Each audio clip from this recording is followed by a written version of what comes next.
Hello there, a very good evening and welcome to another edition of Primetime News on TV1. I'm Charlene Benedict for the Newsfirst team. And I'm Rochelle Thamodra. Let's start off with a look at your headlines for tonight. Newsfirst headlines. Main sponsor.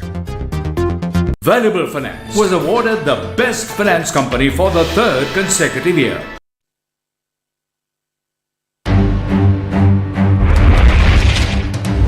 UNP's Range Bandara proposes a 2-year extension for presidential and parliamentary terms. SLPP vows to oppose any election delays.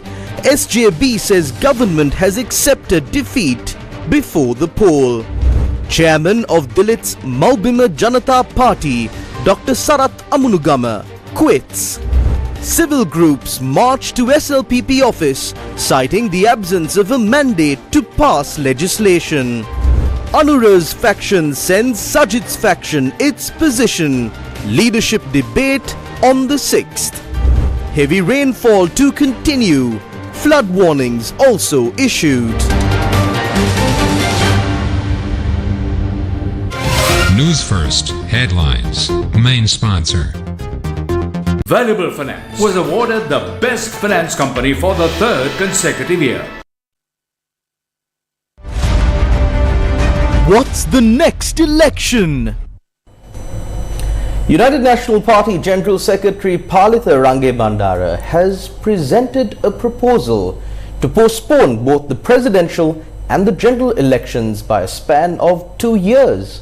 In his statement, he emphasized that if circumstances warrant, this proposal can be formally submitted to the Parliament, paving way for a referendum. He expressed these views at a media briefing convened at the UNP headquarters.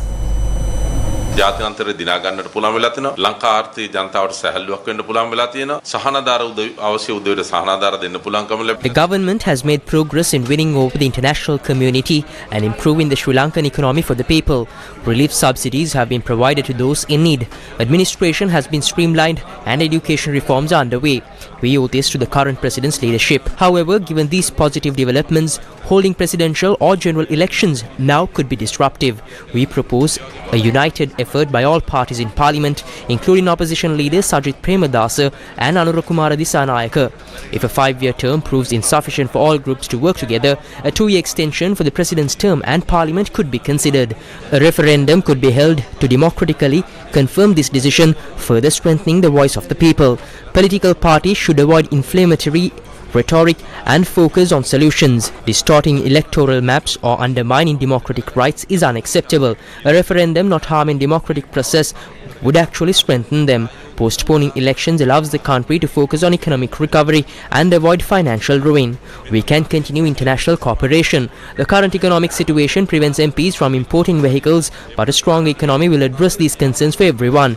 Prioritizing economic recovery through a united government effort is more beneficial than holding elections at this time for the people and for the politicians. කෙනෙකුට දෙන්න පුළුවන් ගමන් නැහැ රටේ ආර්ථික ප්‍රශ්න දෙනවා. දැන් මේ අවුරුදු දෙක ඇතුළත රටේ ආර්ථිකය ගොඩනගා ගත්තාම ඒ മന്ത്രിතුමාලගේ ඒ ප්‍රශ්න උනත් විසඳන්න පුළුවන්. රටේ අනිත් මිනිස්සුන්ගේ ප්‍රශ්න විසඳනවා වගේ മന്ത്രിතුමාලගේ ප්‍රශ්න තියත් බලන්න පුළුවන්.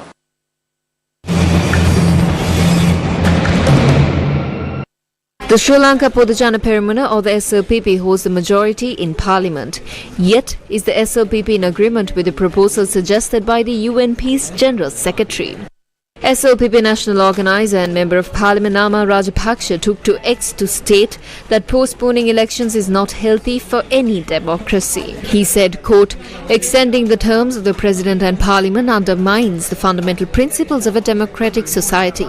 Stability should come through the will of the people, not by delaying their voice, end quote. The General Secretary of the Sri Lanka Podujana Peramuna elaborated. We never deprived the people of their voting rights, and the party's commitment to timely elections remains steadfast. We firmly oppose any postponement, and election should occur as scheduled. The people deserve the opportunity to choose their leaders. ජනතාවට අවශ්‍ය නායකයින් පත් කර ගැනීමට ඉඩ දී යුතුයි කියන එක. SJB is the main party in the opposition. Do they agree with this proposal? එක්සත් ජාතික පක්ෂයේ මහලේකම්වරයා ජනාධිපතිවරණයේ සහ පාර්ලිමේන්තු මැතිවරණය පිළිබඳව කරලා තිබෙන We, the Samagi Jana Balawege, completely reject the proposal made by the Secretary General of the United National Party regarding the presidential and parliamentary elections. No one can be allowed to usurp the people's right to vote. This proposal clearly indicates that the United National Party and its candidates have accepted their defeat. If they believed they could win the presidential election, such a proposal would be unnecessary. There is no provision in our constitution for this. However, we want to make it clear that we are ready to work hand in hand with all political parties to defeat any attempt to take away the voting rights of the people. කරන්න සියලු දේශපාලන පක්ෂ සමග එකට අත්වල් බැඳගෙන වැඩ කරන්න අපි සූදානම්. What is the stance of the NPP? ජනාධිපතිවරයාගේ පක්ෂයේ මහලේකම්වරයා වන රංගේ Bandara The General Secretary of the President's Party, Range Bandara, has officially accepted that regardless of which election is held next, be it a presidential election or general election, UNP's Ranil Wickremesinghe has lost. The citizens of this country have not allowed people like Range Bandara to orchestrate such conspiracies. If Range Bandara is acting on Ranil Wickremesinghe's instructions to avoid the presidential election and the general election due after the general election, the people will give them a clear and immediate response to that. Remember, this isn't just a bunch of people. They even chased away Gotabaya Rajapaksa, who came into power with the people's mandate of 6.9 million votes. It isn't a big deal to chase away Ranil Wickremesinghe, who came into power with the votes of 134 MPs. Range Bandara must remember that his plans will never become a reality. අවස්ථාවක් ලැබෙන්නේ නැහැ කියන එක විතර රංග බණ්ඩාර මතක තියාගන්න ඕනේ.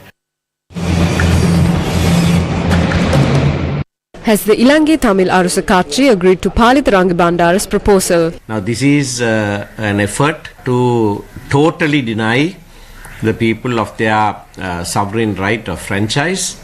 As I said earlier, but what happened was that a person who did not have any mandate from the people, Honorable Ranil Wickremesinghe, was elected to be president for the balanced term by a parliament that had lost its mandate. The president rules it without any mandate from the people, and for political support he has a parliament that has lost its mandate. We would like to warn the government that this will lead to an unprecedented people's movement and protest if the government takes any step towards dismantling the democratic institutions of this country. I have come to know my good friend Range Bandara. He is nothing but his master's voice. He has been reported to have told that all the elections should be postponed. He is proposing for a referendum. I don't think it is possible. It is very much impossible. He has called SJB to propose and NPP to support it also. How can that be? Nobody will agree. Nobody will agree. It is immoral. Very much immoral. Politically immoral. You can't do that. On the other hand, I have doubt whether Mr. Ranil Wickremesinghe, His Excellency the President, our good friend, a former Prime Minister, I always have my respects to him, but he has accepted defeat already before even facing the elections. Therefore, his deputy, his General Secretary, is coming forward and telling this shameful opinion. Is Palita Range Bandara's statement the government's stance? This is what Minister Manusha Nanayakara had to say. The president is non-partisan, but his party is the UNP. The party can make such proposals. These proposals may be considered. When some said a general election will come first, we considered that. But then it was decided to hold the presidential election. Now there is a new proposal. The proposal will be considered. The government must look into it. That isn't a statement issued by the government.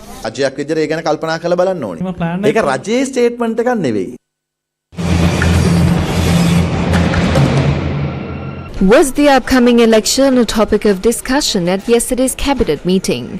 Cabinet spokesperson Minister Dr. Bandula Gunawardena expressed these views.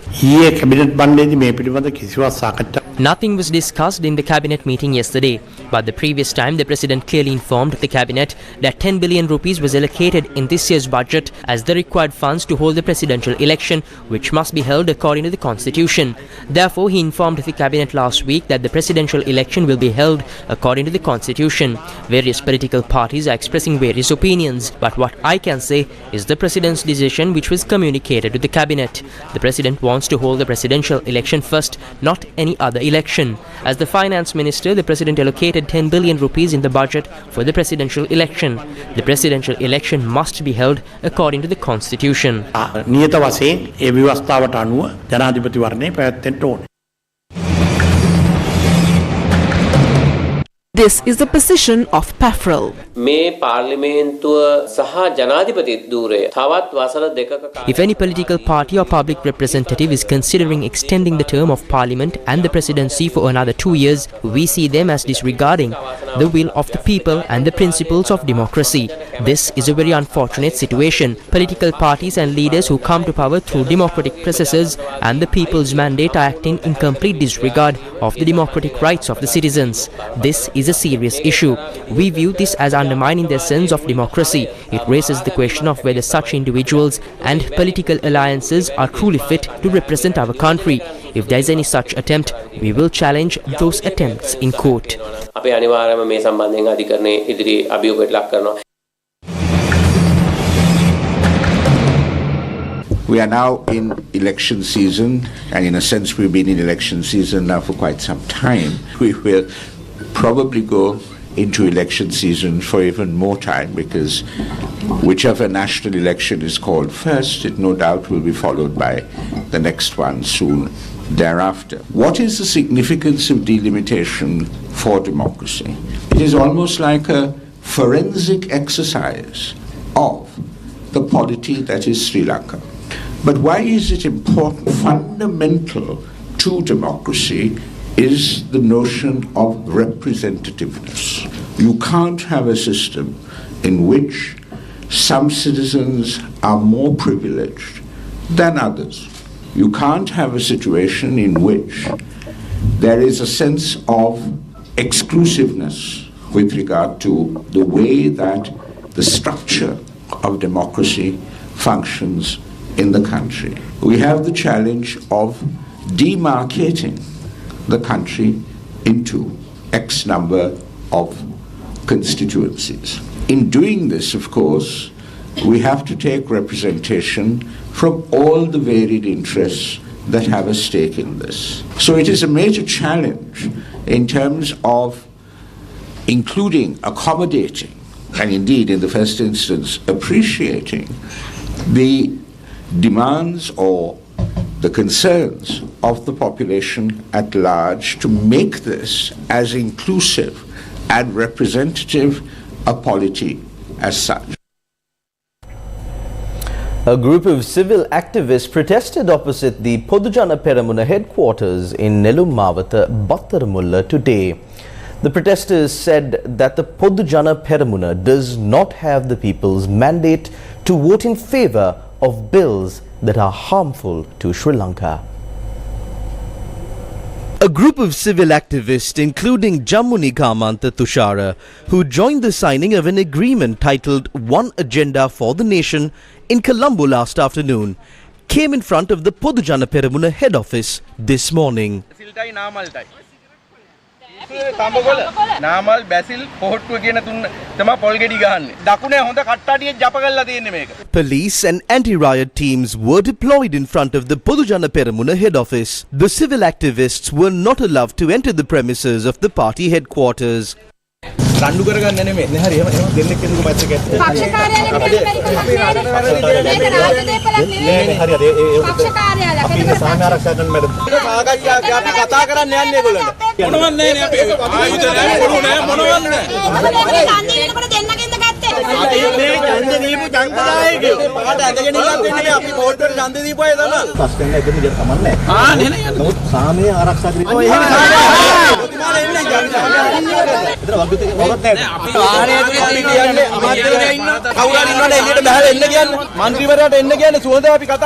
Although representatives of civil organizations requested for an opportunity to hold discussions with Minister Prasanna Ranatunga, who was at the party headquarters at the time, they were not given an opportunity.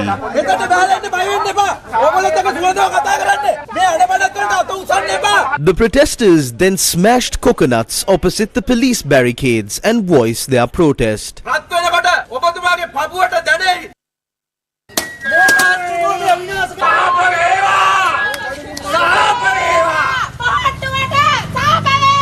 A group including activist Dan Priyasad tried to visit the location where the protest was being staged from the premises of the Sri Lanka Podujana Peramuna party headquarters.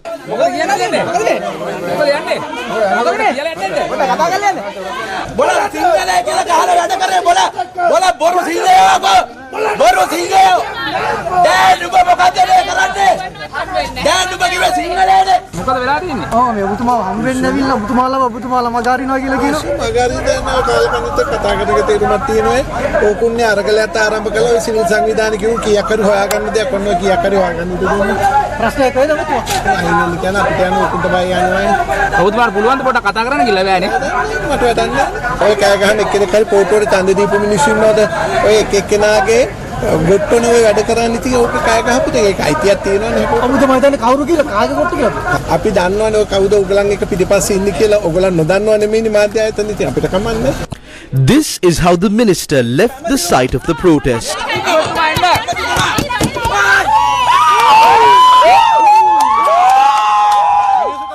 The protesters subsequently dispersed.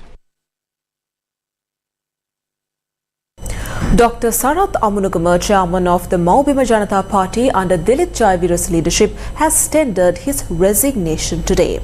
24 hours earlier, the Maubima Janata Party aligned with the parties of Vimal Weeravatsa, Udayagam Mampila and Vasudeva Nanayakara.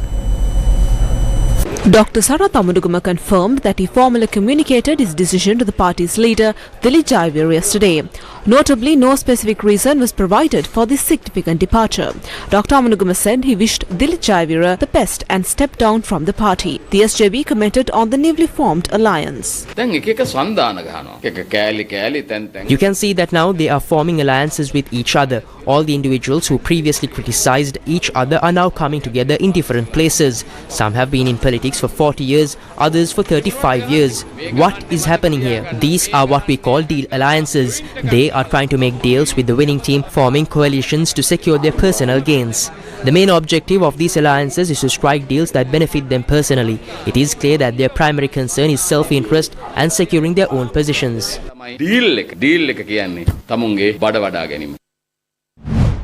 The Humane People's Alliance of MP Dayasri Jayasekara convened a media briefing today to express views on the Sarvajana Balaya that was formed yesterday. They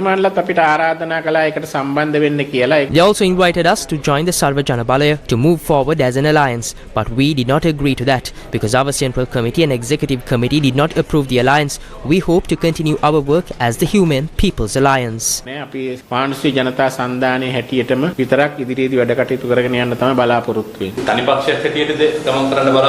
අපි සන්දානයක් හැටියට යන්නේ අපේ දේශපාලන පක්ෂ 23ක් තියෙනවා තවත් පක්ෂ ගණනාවක් අපිත් එක්ක එකතු වෙමින් යනවා ජනාධිපතිවරණයක් ආවොත් කාට හරි සහයෝගය දෙනවද ඉන්න අපේක්ෂකෙක් බලලා ඔව් ජනාධිපතිවරණයක් ආවොත් අපි සහයෝගය දෙනවා The unlikely debate. What will happen to the Anura Sajith debate now? Today, Andrukumar Dissanayaka's party issued a statement on the debate. The NPP said that there will be no more discussions about the June 6th debate between the two leaders of the two parties. Now, what is the stance of the Samagi Janabala Vegya regarding this matter? Sajith Premadasa's party says that the debate between the economic councils must be held before the debates between the two party leaders. This is the current status of the unlikely debate at the moment. If held, a debate will be held on the 6th June. That is between the two party leaders. We are ready to carry out the required preparations for this debate. We don't have time for anything else. I would like to tell Sajith Premadasa and Nalin Bandara, although politics is a joke to you all, it isn't the same for us. Although you all have become a joke to the country, we are not a joke. We have made it clear that this debate will be held between the two party leaders. Sajith Premadasa informed us of the date. He said he could do it. Accordingly, the date for the debate between the two party leaders has been fixed for the 6th June. There is nothing to discuss beyond that.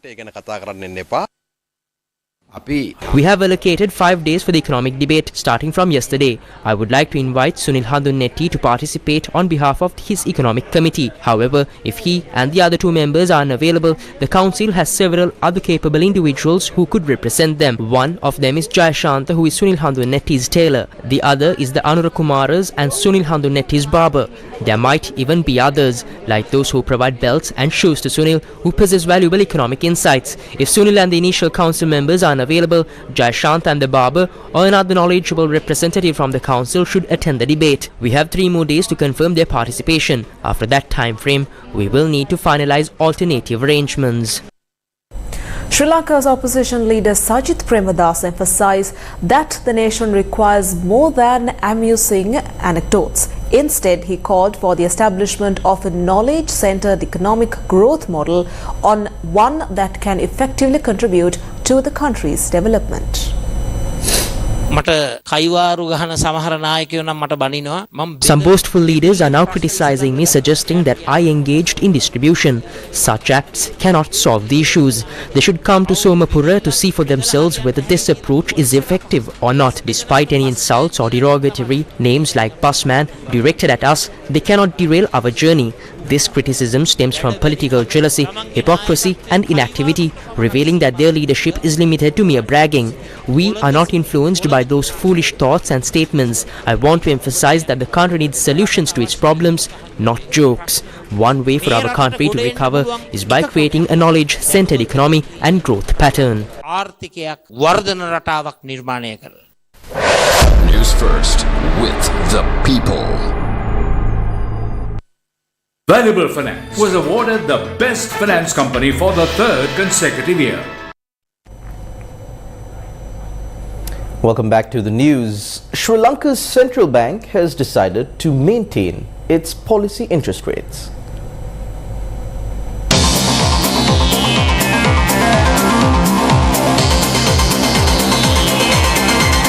The News First Finance Report. The Central Bank of Sri Lanka has decided to maintain policy interest rates at their current level.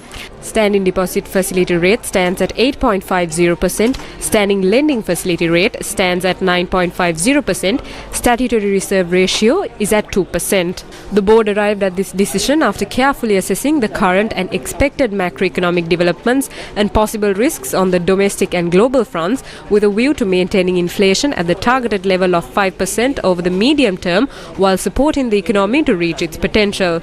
On the external side, there has been improved net inflows to the financial sector as well as workers' remittances, and these have cushioned the widening of trade deficit observed thus far during this year.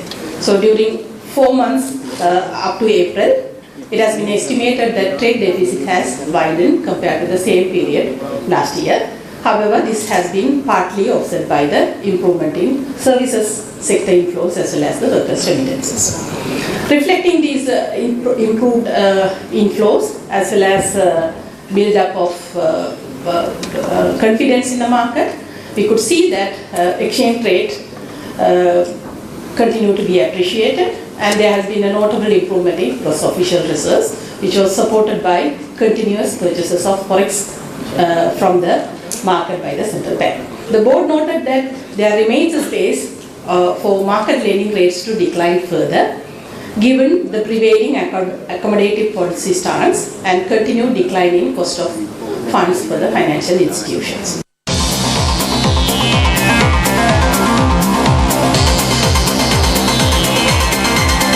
The News First Finance Report. The central bank governor commented on the government's economic transformation bill. The government is introducing an economic transformation bill. How does the central bank, which is involved in multiple economic decisions in the country, view this decision? No, economic transformation bill, central bank, we have our own specific mandate as you all know, price stability and financial stability. Economic transformation bill is about other government policies. We have no issue with that. I think this is policy and bill policies introduced by the government within their mandate. I hope there's different policies on investment, productivity, all these other areas. Central bank has no direct responsibilities in those areas. The government has responsibilities, so they are implementing all these new policies. I think we have no problem with that. In addition, the central bank governor says that private creditor debt restructuring negotiations can be concluded soon and IMF Executive Board approval can be secured in June. What is Sri Lanka's progress with regards to restructuring of private creditor debt? Mentioned last time also, we have been discussing through our advisors and their advisors. Negotiations and discussion are going on. We hope we can complete the process without much delay. So that's making good progress. And one last question. We are still waiting for the executive board approval of the IMF program. Has there been any communication in regards to that? No, that if you can remember, we were expecting the approval process to happen in month of June. We hope that will happen. Given that, there have been a few analysts and economists who said that perhaps Sri Lanka's GDP has more potential. So, do you feel that this accommodative monetary stance is enough for for growth to catch up by the first quarter of 2025? Do you feel that that is sufficient? Yeah, this is why we have revised our growth predictions for this year as we predicted in our annual economic review. So this year to be 3%. It's positive 3% for the average is higher than others kind of estimate of potential growth. But still it's not growing at 3% on annual to year-on-year basis. I think we within this monetary policy obviously will certainly help to catch up. But it is the monetary policy is not necessarily it's not the objective of monetary policy to promote growth, but is to stabilize and facilitate for the country to achieve the potential growth is about whatever the levels, and then there are a lot of other policies will have to take place to enhance growth in the medium to long term. So that's other policies also will have to support and confidence. All these things will have to happen. Then I'm sure we have a potential is much higher than what we see now. Questions were also posed to the central bank governor with regards to vehicle imports. This is a government policy decision. As the central bank, when we inform the government of healthy reserves, the government must decide on how the necessary measures for commercial activity should be taken. The government has already given permission for tourism sector vehicles. As mentioned earlier, why not consider utilizing crypto loans and explore opportunities? There should be provisions to purchase new vehicles, which can systematically increase once the market opens. By implementing these measures in a structured manner, we are confident in our ability to manage the foreign exchange effectively.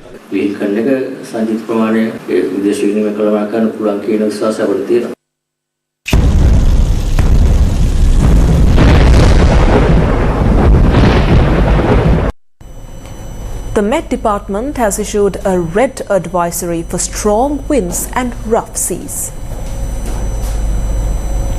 According to the Met Department advisory, the sea areas around Sri Lanka will be very rough with very strong winds up to 60 to 70 kilometers per hour. Naval and fishing communities are advised not to venture into sea areas around the island until further notice. The Met Department added that heavy showers about 100 millimeters are likely at some places in the western and Sabragamuwa provinces and in Nuwara district. The prevailing showery and windy conditions over the island are expected to continue further due to the active southwest monsoon. There is a risk of flooding in Ratnapura, Palmadulla, Nivitigala, Alapatha, Kuruvita and Kiriyala divisional secretariats due to the rising water levels of the Kalu River. කළුගඟේ ඉහළ ධාරා ප්‍රදේශවලට විශේෂයෙන්ම රත්නපුරය සහ ඒ ඉහළ ධාරා ප්‍රදේශවල Due to the significant amount of rainfall received in the upper catchment areas of the Kalu River, especially Ratnapura and its upstream areas, during the last night, the Kalu River and its tributaries in Ratnapura and its surrounding areas have now reached caution level. Because of this situation, there is a high risk of floods in Ratnapura and its surrounding areas. We urge people living in the low-lying areas surrounding the Kalu River in the divisional secretariats of Ratnapura, Palmarulla, Nivitigala, Kuruvita, Kiriyalla and Alapatha to be especially vigilant today and tomorrow. Additionally, the Ging River and Nilwala River have also reached levels that require attention. Areas where the Ging River flows into the sea and from the Akurasa area to where it meets the sea areas of Matra are at caution level. If you must use roads in and around the low-lying areas of these river basins, it's important to be aware of possible dangerous conditions. In addition to these rivers, the Athanugala Oya Basin and Kalani River are also reporting high water levels, so attention is needed in these areas as well.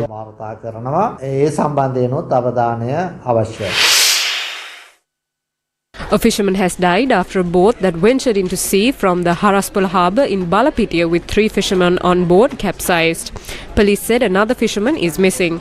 The deceased is a 42-year-old resident of Balapitiya. Newsfirst correspondent reported that the boat has experienced a technical fault. While the fishermen were trying to repair it, a strong wave hit the boat, resulting it to capsize. මෙතන ඇඳින්නේ හොඳට start වුණා. කිලෝමීටරයක් නෑ. කිලෝමීටරයක් විතර යනකොට ඇඳින්නේ දුම දාලා නතර වුණා. නතර වුණාට පස්සේ ඇඳින්නේ මම ඉතින් ඇඳින්නේ ස්ටාර්ට් කරන්න මගේ ස්කීපර් කම එක මම එක try කරලා ස්ටාර්ට් කරන්න. අර දින අවල් දෙකෙන් බෝට්ටු කෙලින් කරන්න ගාන එක උලම් පාර වැඩි ඉතින් බෝට්ටුව දකුණට තමයි ගාන්නේ. The Bulat Sinhala Molkava main road was flooded due to the overflowing of the Kuda River.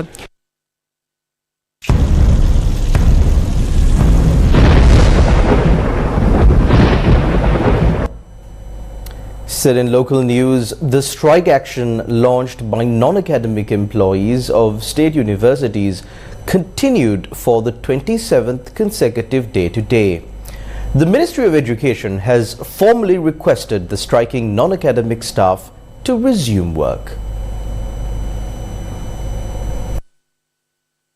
Over 15,000 non-academic employees have initiated a strike, urging the government to address several critical issues. These include the agreed upon monthly allowance and the provision of 15% salary reduction implemented in 2016. In response, the Ministry of Education has issued a statement noting that the Cabinet has formed a committee tasked with investigating salary disparities and allowances for university non-academic staff. The committee, led by the Treasury Secretary, will thoroughly examine wage discrepancies persisted since 2018 as well as related issues.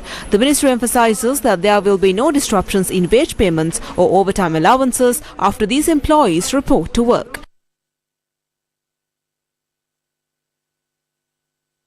However, Dhammika S. Priyantha, joint convener of the University Trade Union Alliance, asserts that the strike continues because they have not received official communication regarding these developments.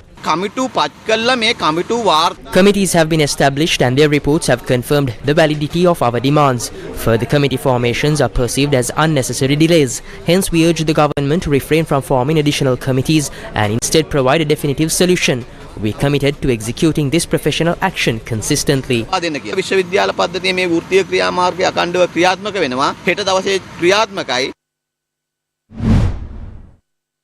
The Teachers and Principals Trade Union Alliance continued with their trade union action over the delay in solving their issues. Today, a protest campaign was launched to send over 100,000 WhatsApp messages to the President's Secretary and the Education Secretary. The response has surpassed our expectations, with messages to President's Secretary and the Secretary of Education exceeding the 100,000 mark. We deem this achievement highly successful. Moreover, we want to convey to the government that this is merely a signal of discontent. Should the government choose to ignore this, we are prepared to take decisive and professional action in the coming days. Family members of Sri Lankans currently serving as mercenaries in Russia staged a protest today outside the Russian embassy in Colombo. Their demand is urgent. They seek assistance in repatriating their loved ones who are facing various challenges. This afternoon, a group of concerned families staged a silent protest in front of the Russian embassy, imploring for urgent intervention to bring back their trapped relatives from Russia, currently serving as mercenaries in the front lines. Among those present were members of Parliament Sirasa and Gamini Waleboda, who stood in solidarity with the demonstrators. They may lose their lives at any given moment. We urgently need to bring these individuals back to Sri Lanka as soon as possible. Additionally, many of them have mortgages on their homes and land. To make matters worse, their pensions have been abolished. Our fathers remain alone in that country, having been deceived. We don't even know if they're still there. As many have fallen silent, please bring back our fathers. The President made a decision 21 days ago to send a group of representatives to rescue this group. However, we are concerned about why this has not been implemented even after 21 days. The group delivered a memorandum to the Russian embassy. During this diplomatic encounter, several individuals had the opportunity to meet the Russian ambassador. I understand the reasons why the people have come here in front of the embassy of the Russian Federation. I just very sorry for what's going on, and I will promise that I, as ambassador of the Russian Federation to Sri Lanka, I will do my utmost to try to settle down this problem as soon as possible together with our Sri Lankan friends. I mean both the people and both officials. And just I will do my utmost. Thereafter, the group protested opposite the Ministry of Foreign Affairs.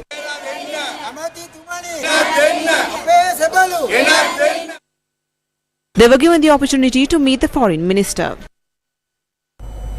Recently, an extraordinary gazette was issued reportedly degazetting a section of the Vidatal-Thivu Nature Reserve. However, this move has sparked concern among environmentalists and experts. Parliamentarian President's Counsel M.A. Sumantiran has highlighted the lack of detailed information regarding the specific area that has been removed from the reserve. The Vidatal-Thivu Nature Reserve is a protected area and it encompasses mangroves. Its conservation status right now is under scrutiny due to the recent development. This official gazette was issued by Minister of Wildlife and Forest Resource Conservation and the Minister of Irrigation Pavitra Vanyarachi. In the gazette, Minister Vanyarachi specified that the area listed in the appendix will no longer be designated as part of the Vidatal-Thivu Nature Reserve. When we look at the Gazette notification, no specific announcements have been given in the Gazette. At present, it is only in Sinhala.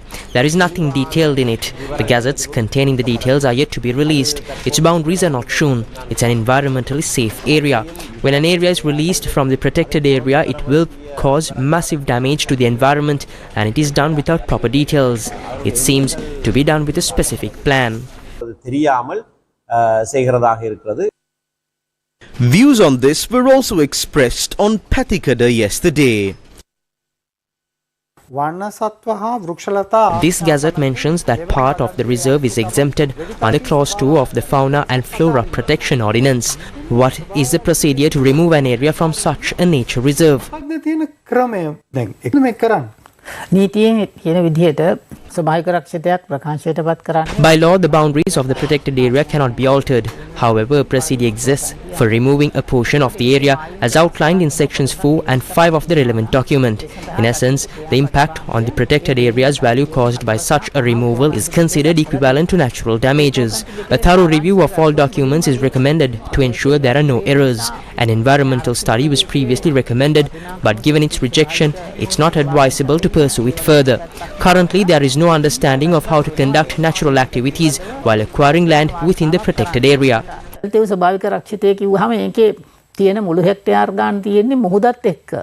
Comments were also expressed at the media conference organized by the Central Environmental Authority in Colombo yesterday. The Gazette notification issued on Vidatal-Thivu Nature Reserve is a threat to the environment. Mana's kelp and kendall plants are considered to be very important. In particular, Vidatal-Thivu is an important part of the environment. වනජීවී කලාප විශේෂයෙන්ම ගත්තොත් සමස්ත පරිසරයටම දැවැන්ත අනතුරක්. Buddhists across the world had organized multiple events to mark Vesak, and one of those events was held at the Milano Lanka temple in Italy.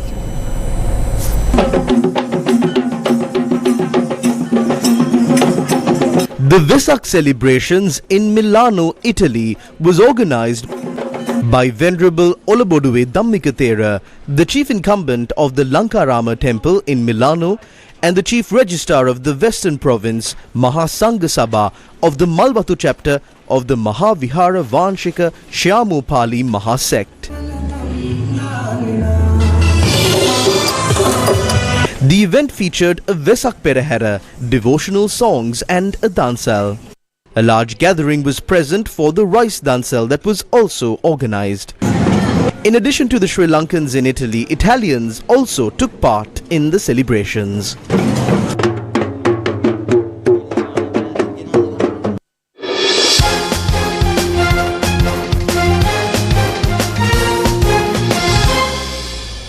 Sri Lanka's Aruna Darshana won gold in the 400 meters men's event at the Road Athletics Invitation Meet in China. The second Belt and Road Athletic Invitation meeting, World Athletic Continental Tour Bronze Label, is currently ongoing in China. Aruna Darshana qualified for the finals in the men's 400-meter event at the preliminary round yesterday. Aruna Darshana won the gold in the final, clocking 45.48 seconds.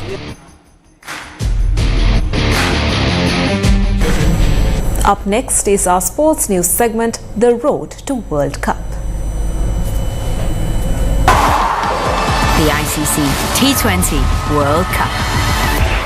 The Zimbabwean team, once a force to be reckoned with on the international cricket field, will not participate in the 2024 T20 World Cup. Their failure to qualify directly due to a drop in their rankings dashed their hopes. Uganda and Namibia, on the other hand, seized the opportunities, surpassing Zimbabwe in the African regional qualifiers for the 2024 T20 World Cup. This makes Zimbabwe the only test-playing nation to miss out on the 2024 tournament. Meanwhile, the Zimbabwean team also missed the 2021 T20 World Cup due to a suspension imposed by the International Cricket Council at the time. The team did participate in the 2022 T20 World Cup but were unable to progress beyond the Super 12 round. 5 days no. And that's a wrap of Primetime News on TV 149. And that, good night.